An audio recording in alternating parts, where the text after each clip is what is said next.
راتلونکې میاشت د IPL نیلامي ترسره کیږي. د هند غوره لیګ یا IPL چې د نړۍ ستر سوداګریز لیګ بلل کیږي د هندي لوبغاړو سربیره د نړۍ مشهوره کرکټران د ګډون کوونکو 8 لوبډلو له لوري پیرل کیږي چې په نړۍ کې ګڼ شمېر مینوال لري.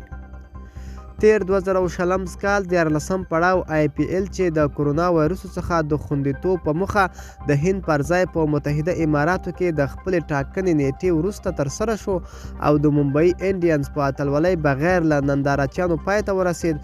تیر ورځ د دغه لیګ ګډون کوونکو لوبډلو د هغو لوبغاړو نوملړونه خپاره کړل چې په تیر کې ورسره وو لوبېدلي وو او په 14 پړاو IPL سیالیو کې به بیا ورسره ولوبېږي.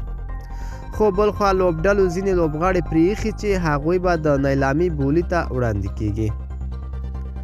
تازه ځینو رسنیو راپور ورکړی چې د هند کرکټ کنټرول اداره یا BCCI په پام کې لري چې د فبرورۍ په 21مه د 14 پړاو IPL سیالیو لپاره د لوبغاړو د نیلامي بولي مراسم ترسره کړي.